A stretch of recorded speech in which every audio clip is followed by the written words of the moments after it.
आज की हमारी कहानी है एक ऐसी महिला के बारे में जिसका जन्म हुआ राजघराने में और जिसकी शहादत हुई नाजी के कंसंट्रेशन कैंप में। मैं हूं आपका दोस्त गौरव। चलिए शुरू करते हैं।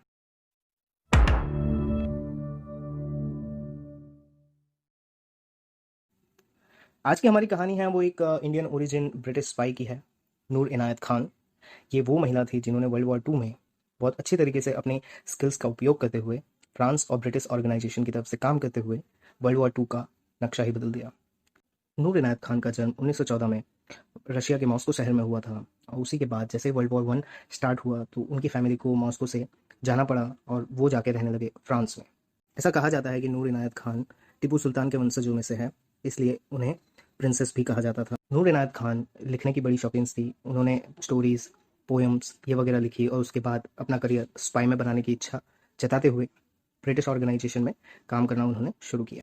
जैसे ही वर्ल्ड वॉर टू की शुरुआत हुई 1939 में, वैसे ही जर्मन ट्रुप्स ने फ्रांस पे हमला करते हुए नूर इनायत खान के घर को तबाह कर दिया और उसके बाद नूर इनायत खान ने वुमेंस ऑक्सिलरी एयरफोर्स में अपना नामांकन किया और वहाँ पे सर्विस देना शुरू किया।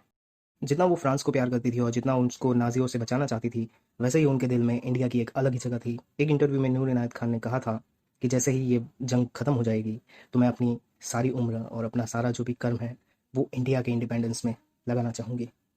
पर अनफॉर्चुनेटली वो दिन कभी नहीं आया। वुमेन ऑक्सिलरी एयरफोर्स में नूर इनायत खान को ट्रेन किया गया एक वायरलेस ऑपरेटर के रूप में और उन्होंने 1943 में France section of special operation executive British world war two organisation को ज्वाइन किया। उसके बाद उनकी वहाँ पे जो ट्रेनिंग है वो कंप्लीट हुई और ये जो काम होता था वायरलेस ऑपरेटर का, वो माना जाता था कि nervous system of the war है। मतलब एक जगह से जो इंफॉर्मेशन है वो दूसरी जगह पहुँचानी है, बड़े ही साइलेंटली, किसी को पता ना चले, एकदम गुप्त तरीके से पहुँचानी होती थी। जैसे ही नूर इनायत खान ने वो ऑर्गेनाइजेशन ज्वाइन किया तो वहाँ पे फीडबैक रिपोर्ट में नूर इनायत खान को अनस्टेबल, चाइल्डिश और फिजिकली अनसूटेबल फॉर जॉब और हथियारों से डरने वाला बताया। पर इन सबको नूर इनायत खान ने रॉन्ग प्रूव किया और इसके बाद जैसे ही बात आई कि अब किसको ऑक्यूपाइड टेरिटरी यानी फ्रांस में भेजना है। ऑक्यूपाइड टेरिटरी मतलब नाजियों ने जहाँ पे फ्रांस की जिन टेरिटरीज पे कब्जा किया था वहाँ पे अब वायरलेस ऑपरेटर को भेजा जाएगा। तो नूर इनायत खान अपने काम में और अपने जो स्किल्स हैं उसमें इतनी सुपीरियर थी कि उनके जो सीनियर थे उन्होंने नूर इनायत खान को चुना।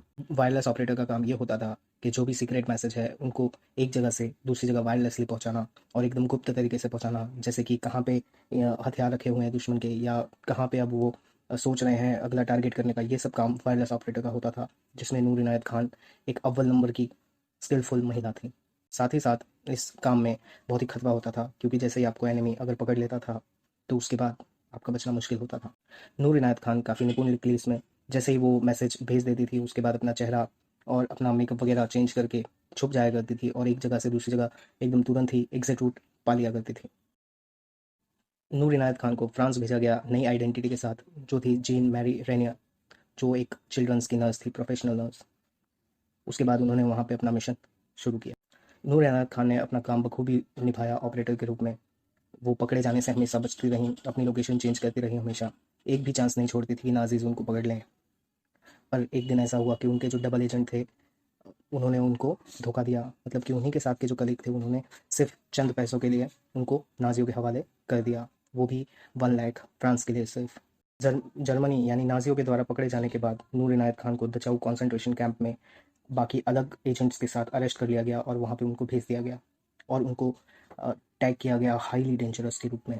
नूर इनायत खान को बहुत मारा गया, टॉर्चर किया गया इन्फॉर्मेशन के लिए, पर उन्होंने एक शब्द नहीं बताया और कोई भी इन्फॉर्मेशन नाजियों को नहीं दी।